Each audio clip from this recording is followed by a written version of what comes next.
Okay, welcome. This is Downsizing Made Delicious. And it's also kind of like relating to powerofclarity.com, where I give similar services where people can figure out why they're doing what they're doing. And one of the things I do is I accumulate boxes. And so clutter and downsizing fits so naturally into Power of Clarity and the services I have on that side, which we can do by phone, or I can visit you and put you on the show and everything, because we collect things for a reason, and at a certain point we realize, like, oh my gosh, this doesn't seem to be working or serving me. It's working for me or serving me. So you at some point have to just start asking yourself, like, why am I doing it? Because like it feels like, I'll tell you, I feel burdened by the boxes we have in the house. Like, we have so many boxes. I have a pile back here. Now it's funny because I just recorded this entire show with the volume a little too high, and I'm re-recording to have the original, but the sound is a little bit too, like, a little too loud. So I'm redoing it, but the good news is a lot of the work's been done. I used to have this huge pile right here. Like, it's like, but now the pile is spread out, and some of it is ready to go out. So I'll show you for a second. Like, I'll just show you what's over here. This is the pile that was all in a pile here. So I don't know if you see this. Like, see this? I went through, we had a huge pile. I even have stuff here. See this? That was in a huge pile behind me on this couch and in this corner. And I was accumulating it kind of like for a reason. And I was watching the show, the famous show. I don't know if I'm allowed to say their name, but it starts with an H. It's about hoarding. Anyway, but I was watching it and I was thinking, like, how much they didn't explore the why people were doing what they were doing, and like how to kind of feel comfortable. And the reason I call this Downsizing Made Delicious is because you feel good. It's like when you eat a delicious cake, you feel like it's like really deliciously good when you can decide to change something and it works for you and serves you, and then you feel unburdened. So I created Downsizing Made Delicious because I have a clutter problem, and I love organizing. Oh my gosh, I love organizing. The problem is, if you have too much stuff, you can organize your life away, and it's like still a burden. It's like there's too much, and you're spending all this time buying containers and containers of containers and organizing, and at some level, you're just, a little voice inside of you saying, does it have to be this way? Why is it so hard? Why is there so much stuff? And then you feel bad getting rid of it. So I think a lot of times people feel bad or scared getting rid of things. And that's where we call it exploring. You discover things, and you didn't think you're going to discover something inside here. Wisdom, insight, decisions that are easy to make, but you don't, because you don't explore. Once you explore, there's a chance of finding it. So what happened was, I was recording the last 55 minutes, and we're going to do the short version. Okay, so what happened was I had this huge pile, as I mentioned, huge pile of boxes have been accumulating, and there's also some further away, like there's some stuff down the hallway, like there's some way down in the laundry room, and I was waiting for return. So I collect boxes, and not collect in a conscious way. I accumulate boxes unconsciously or not very consciously, because I'm always thinking I need to return something potentially. I feel bad about the box. The box is really nice quality, really just perfect, really cool stiff cardboard, or I think that there's a use that I can envision to store things in it. Usually it's at least 3 things, and I had one other use that I discovered while I was doing this, which is I had kept a bunch of big boxes because I thought I might want to put something under my car to detect if the oil was leaking or how badly the oil was leaking. So I had a bunch of boxes that I should have just cut them up to be sheets, but I was keeping them around just like, oh, eventually this could be used for my car. And so that's the big 4 reasons I discovered. So this is the short, and I wish you could see the other one, but I just don't think you're going to like this one. So what I started with was that I had this huge stack, and I don't know if we can, again, do credit to what I just went through here, but I had this huge stack of boxes, and I went through one by one. I decided 2 things I want to say. One is, I decided, well, one by one, I fit them all one inside the other into a rectangular box of boxes. And then this is all I have left. This is all I have to deal with, okay? And then anytime I have a box that doesn't fit in here because it's like the same size as one that's here, I have to make a choice and get rid of one of the boxes. So it was really straightforward in the end what to do. Then I was like, well, what about all these, a second thing. Square boxes. Okay, so, we use the word box to mean square. It's a box, or draw a box, but the boxes that are square are just like too deep, and they're not that, honestly, I don't feel like I never need them. I never think, where is a square box for a big, fat, I don't know what that I send back. Everything is like a book, or like a spoon, or like a, I'm looking around here. I mean, everything that we have is like rectangular. I mean, even a blender. I mean, there's something about the shoes. I mean, bottles of wine. I mean, I can think of like tennis rackets.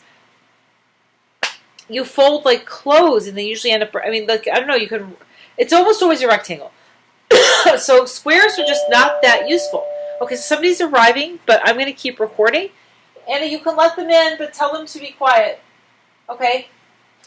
So what happened was, I ended up thinking, like, all the square boxes are out. They don't nest into the rectangular boxes, and there's no really particularly good reason for them. So, for example, I had gotten this box. Go ahead and let them in. Let them in. I'm recording. I'm going to keep recording. Several hours. Hey, is that Serafina or Christopher? Serafina, hey. This, let me finish recording. The sound didn't work. Can you hang with Anna for a minute? You're not sick or anything. Okay, let me finish. We'll talk a minute. All right. So what happened was, this came with like bottles in it, and I think I started thinking, like, I kind of like that something could be put in here, but look how it's like floppy and it's cheap. I mean, it's not like it's really for storing anything. So I'm starting to think that I just want something that's like that for me to store things in. So I should just put this in a stack of things that I think I want an item like that for storage. And then, like, for example, I have this one that I've been keeping for umbrellas and things like that. And like, maybe I want one of those items for storage too. So I'm putting this in a stack that's like, I might want to buy something like that and then get rid of the box. Like, the box is inspiring something like that. Okay, so the little bubble wrap things. Okay, so I have a huge amount. I mean, I wouldn't even want to show you how many I have of these. There's like a huge, I can't even, I wish I had pulled them out. Like, I have this many of them there. And then I have the one I just made. So what I did is I went through all my bubble wrap things, and I put them one by one in this organization, and I have these like super thin mailers that I just like love, that are like super, super paper thin light. They don't have the bubbles in them. And I put those in the front, and I folded them so they would be organized. And I figured that I have a demonstration, and this is using an existing box. So I was like, this is demonstrating that I have enough of all the sizes. I don't, because one of the things I keep boxes and packaging for is I don't want to go buy it. I have a gazillion of these. I was like, I'm not going to go out and pay for this and have to drive to the UPS store and spend like $6 or $5 and then drive in the whole thing. So this tells me I have enough. If it's organized, if it's not organized, I don't know what sizes I ever have. So I should keep this like this in the drawer that right now is filled with at least this many. I don't know how it's organized, but I need to get rid of everything that's in there. We've got one of each size. And I felt really bad. The first time I did this recording, as I mentioned, this is a re-recording. My issue was that I feel like I can't recycle these because they got the bubble wrap and the paper stuck together, and they're no longer recyclable as far as I know. I don't know if these Amazon ones are or not. It says store or drop off. Store, drop off. It doesn't actually say, it says remove paper label before, it doesn't, it might be recyclable. That's good, but the problem is most of these are not recyclable. And so I feel really guilty. And so my first time through recording this, I was saying, like, this is a species-wide problem. I didn't decide to make this many to use that as a delivery item. Like, if it were me making $500,000 at Amazon, I wouldn't pick packaging that's like not recyclable. Like, that's not my fault. And so my just using it here and my having a pile of it is not functional for me, and it doesn't stop the waste. It's still they're still going to send me another from Amazon. They're going to send me another from Amazon. They're going to keep sending me one from Amazon. So I don't really need to keep these, and I feel really guilty, but I have to remember it's not actually helping to keep it here. Now, about the boxes. Let's talk about the boxes and the guilt over that. I felt bad. I had a box here. I'm trying to think which one it was. And I was like, it's like a really nice cardboard. It's like, oh, for example, even especially this Epsom box, this giant Epsom box. See, this is like made out of, it's like literally like, it's like almost like wood. And I feel like bad. I feel like I should kind of keep this cardboard if I ever want a stiff piece of cardboard to do something, like divided bin or whatever. But the reality is that this has been sitting here. And I have another box here for a chair I bought. And it's sitting there. It's literally sitting right there. I wish I could show you, but I don't want to show you my apartment here. But like basically, I need to just I need to decide to recycle it, even though it's nice cardboard. And what I was doing last time is asking myself, like, why do I feel guilty recycling this cardboard? Because I'm obviously not needing it. Now, listen, there's a lot of good use for good cardboard. My computer right now is sitting on 2 boxes that are like a nice rectangular platform about the size of a laptop that my blow-up beds come in. My kids and I have blow-up beds. We don't use the regular old-fashioned beds anymore. And they periodically break. And it's a nice structure. It's literally like a structural thing that I put 2 of them, and my laptop is at a good height now. And so I absolutely believe in using cardboard sometimes, structurally. I have, I think, a drawer in my cabinet that's made out of cardboard that I felt like it was a nice, long shape and everything. But if you're not using it, I mean, the only thing I could think to put, this is such a huge box. The only thing I could think to put in this huge of a box is so I'm in a Not Fun Yell Method Neuromovement practitioner. You can find me under Barb at mind-movement.com. Anyway, so that practice has these rollers that are made out of foam that are like this, they're this big around, this couple of different size rollers, and I literally have one of these where I have the vertical rollers like this, right? But I don't need another one, and I don't need it to be horizontal. Or if you had like a kid's playroom and you wanted to put big things like puffy bats and balls and stuff like that, it would be good. But the thing is, I prefer transparent. Otherwise, you can't see in there, and you don't really want to use it. So, in all honesty, this box had only really one use, and that was just to ship me the printer. I mean, I feel bad about it because it's like incredible. It's like I could almost like build a chair with this, and people do make cardboard furniture, by the way. And that's probably where they got the idea. Is you can make it incredibly like sturdy, but like. I mean, I have to just let go and just say, okay, so then which brings me to another dialogue I had, which is, what about all of the trees they cut down while this is sitting out? Like, I'm holding this out of the stream. So I started thinking, I feel really guilty about, why isn't there, like, a way to give people packaging so it doesn't all just go in the garbage? Like, all over the city, everyone's getting this Amazon packaging, and it all just goes in the garbage. Now, if somebody can figure out what to do to make the packaging into something, they can be like a millionaire because there's got a gazillion free things that are going to keep pouring in, and they can use them to make things. But it's a mixture of, most of the bubble wrap and stuff is a mixture of paper and plastic, but the cardboard you can reuse. So then I was thinking, like, it doesn't actually get to the person who needs it, though. So this cardboard that's sitting here as an empty box while I pine away for, like, could it have a value, it's not in the cycle. So someone's going to go cut a tree down, like today, to replace all of this cardboard. I'm sitting here saying, oh, someone could use it, but I can't get it to them. We don't have a way to get it to them. The way, we're not there yet. Someday we can recycle everything, or most, it's never probably going to be everything. Almost nothing is ever everything. But like, you could, someday there'll be maybe a system where they pick up the packages and they make it into something we've never dreamed. Like they make it into like hats, or I don't know what. But they're really cool and warm, and they're mixed, and they blend it up. I have no idea. So I'm just saying, in the meantime, I'm really I think I'm helping the environment, and I think I'm hurting the environment. And that's one of the big realizations today is, like, I'm hurting myself and the environment by not having the cycle be a cycle. And I took a message from nature. In the fall, there are these leaves, and they're, like, perfectly fine. They're even leaves that just came out a month before the first frost, and the tree pulls the nutrients out, and they turn like yellow and all that stuff because the tree is breaking down and pulling in the most valuable nutrients. And that's what we're doing here and then they throw the leaf away, even if the leaf just came out. In fall, when the leaves are turning color, some of them just came out, and some of them are perfectly fine.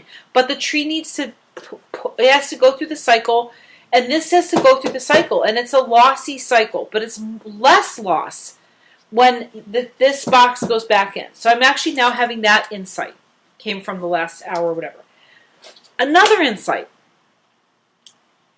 When you look at the guilt I had about getting rid of the boxes and also getting rid of the packaging that I showed you, and you have all these gazillion bubble wrappy things. I'm going to have to throw these away because there's some that can be recycled, but most of them have that, again, the plastic's wrapped into the paper. I suddenly, and by the way, there were a couple things that were easy, like these. This is a little too small and it feels kind of gross and came from China. And there are things that, like, you just say you feel comfortable. Or one I had that was totally covered with like insignia by some company, and I was like, I'm just not going to use that because it's covered with it. I can get rid of that. That can be recycled. And then I had a whole bunch of these like little mailers that I thought I could just get a label and reuse them, and that's fine. So that's going to be used. But getting back to the guilt factor, I was just thinking again that it's like, it's not your personal fault. And your keeping it doesn't really get to the people who are making millions of dollars or $500,000 or hundreds of thousands of dollars making these decisions. They're not hearing from you. You keeping it in your house is not helping them know to not do that. So like, you need to either just take your effort elsewhere or try to figure out a way to recycle and make use out of all the bubble wrap and that kind of bubble or mailers. Which brings me to bubble wrap. So bubble wrap, you know all the air mailers, and I don't want to reach over here again. I'm sorry, I literally re-record this whole thing, and I wish you could do it all with me, but it's my first recording with these mics, and I'm learning a lesson. But you know I'm talking about the little bubble, I've got one here. The bubble mailer things like this.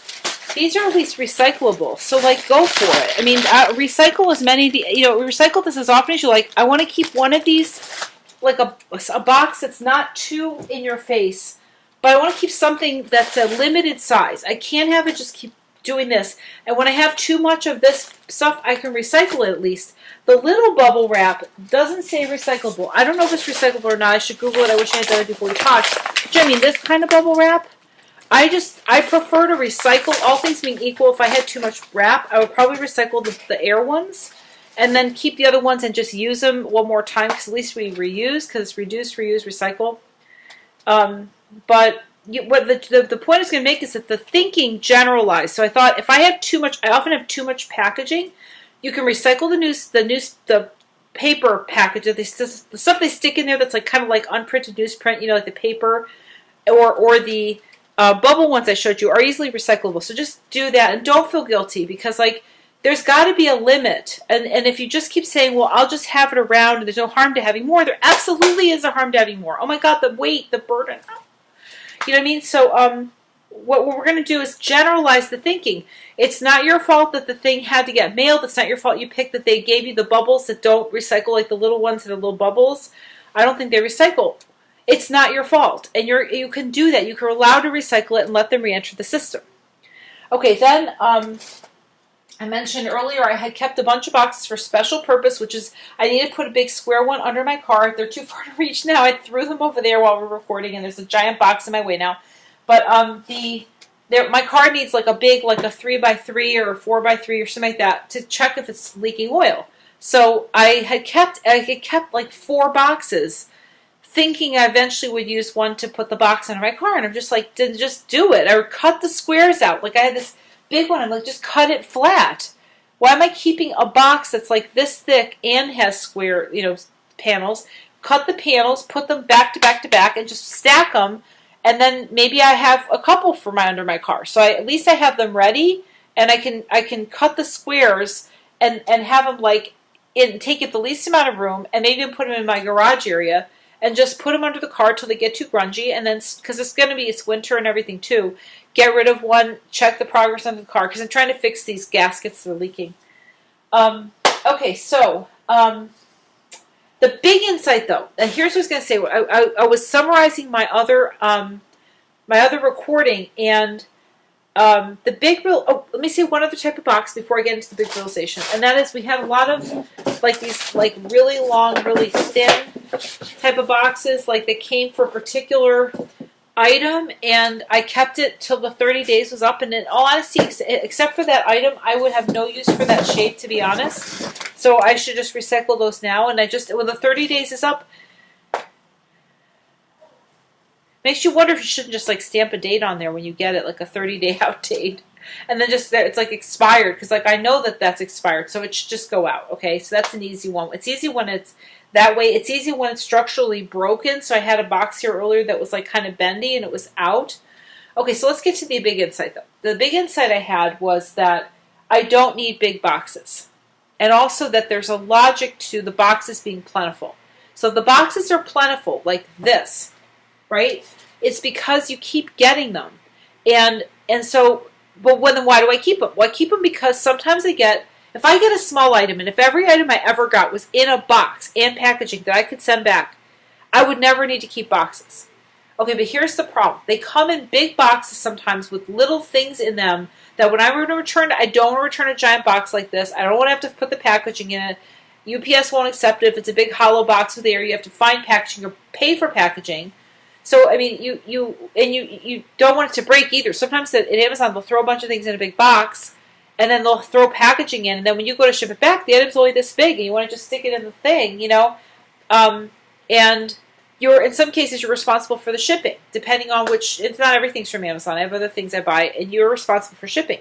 So I want a light and the smallest amount of a box size I need, and that's the least packaging, quickest thing. That's why I keep the packaging. So it's free and convenient.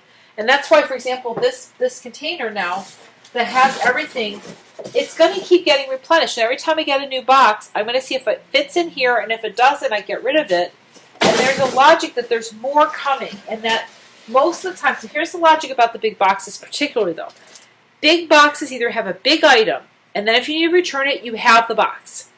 Or they have a bunch of small items, which is why you have the small box.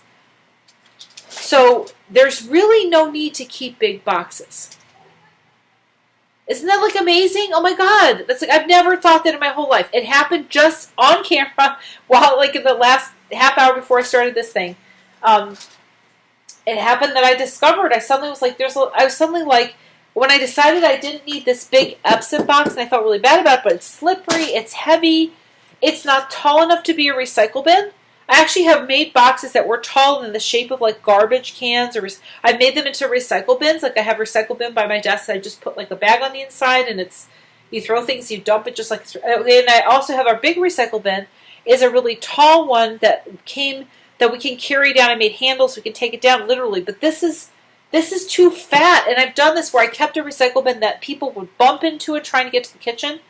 So you can make boxes into good recycle bins, and you use them a bunch of times, and then one day you're like, this is super grungy, I'm going to recycle the box. And I love that, right?